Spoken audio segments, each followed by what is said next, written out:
कमली गांव की नटखट लड़की है जो रोज स्कूल जाते हुए एक आदमी के घर के बाहर लिखी अच्छी बातों को बदल देती है। एक दिन वो टीवी पर एक आईआईटी टॉपर को देखती है और उसी से शादी का मन बना लेती है। इसलिए वो आईआईटी की कोचिंग के बारे में पता करने लगती है, लेकिन उसे गांव में कोई सेंटर नहीं मिलता। पर एक दिन अचानक अपने सर के साथ जाते हुए वो आदमी दिखता है जिसके घर के बाहर लिखी अच्छी बातों को वो बदल देती थी। सर उसे बताते हैं कि ये एक आईआईटीएन प्रोफेसर है और तुम्हें आईआईटी की कोचिंग दे सकते हैं। अब अगले दिन वो उस आदमी से मिलने जाती है जहाँ वो आदमी चेस खेल रहा होता है और बताता है आईआईटी बच्चों का खेल नहीं है, उसके लिए तुम्हें दिन रात मेहनत करनी होगी। ये सुन के कमली हड़बड़ा जाती है और उससे चेस के कुछ पीस गिर जाते जिसे वो दोबारा वैसे ही रख ले चली जाती है। अब अरबुद्दीन ये देख के शॉक हो जाता है कि इस लड़की का आईक्यू तो बहुत तेज है, क्योंकि उसने चेस के सभी पीसेस को ठीक वहीं रखा था जहाँ से वो गिरे थे। अब ये देख के वो उसे कोचिंग देने का निश्चय कर लेता है और कमली पहले ही अटेम्प्ट में आईआईटी क्रैक कर जाती और अरबुद्दीन से भी अच्छी रैंक लाती है।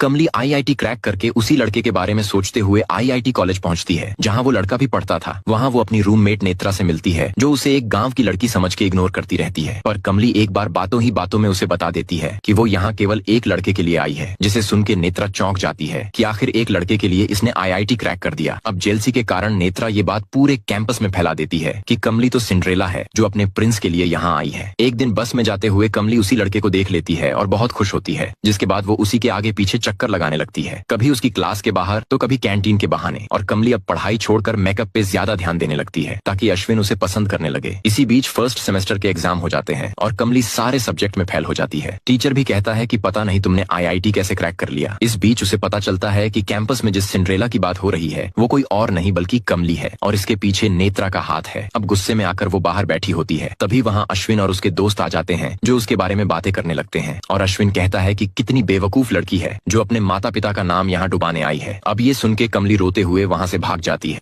अब बेचारी कमली अश्विन की बातें सुन के आईआईटी छोड़ के गांव चली आती है और कभी वापस ना जाने का फैसला लेती है, क्योंकि उसने तो केवल अश्विन के लिए ही आईआईटी क्रैक किया था। गांव आके कमली उदास रहने लगती है। पर एक दिन सुबह अरबुद्दीन सर उसके घर जाते हैं और मॉर्निंग वॉक पर आने के लिए कहते हैं। वॉक करते हुए वो उसे अपने घर ले आते हैं, जहाँ कमली देखती है कि अरबुद्दीन सर ने अपनी सारी अचीवमेंट की फोटो हटाकर केवल उसकी फोटो लगा दी है, जिसे देख के कमली की आंखों में आंसू आ जाते हैं। और तभी वहाँ मेड आ जाती है जो उसे बताती है कि जब से तुम्हारा आईआईटी में सिलेक्शन हुआ है तब से अरबुद्दीन सर तुम्हारी ही बातें करते हैं और तुम्हें ही अपनी सबसे बड़ी अचीवमेंट मानते हैं। यहाँ तक कि तुम्हारे जाने के बाद वो गांव के बच्चों को आईआईटी की फ्री कोचिंग भी दे रहे हैं। अब कुछ देर में वहाँ ट्यूशन पढ़ने वाले बच्चे भी आ जाते हैं जो बताते हैं कि दीदी आपकी वजह से गांव में हमें आईआईटी कोचिंग करने का मौका मिला है, आप ही हमारी सबसे बड़ी इंस्पिरेशन हो और हम सब आपकी तरह ही बनना चाहते हैं। ये सब सुन के कमली इमोशनल हो जाती है और अरबुद्दीन सर से विदा लेके रोते हुए अपने घर जाती है और अपना बैग पैक करने लगती है। अब कमली समझ जाती है कि एक लड़के के लिए वो अपने माँ बाप गुरु और पूरे गाँव वालों को धोखा दे रही है, क्योंकि जब वो आईआईटी के लिए कोचिंग ढूंढ रही थी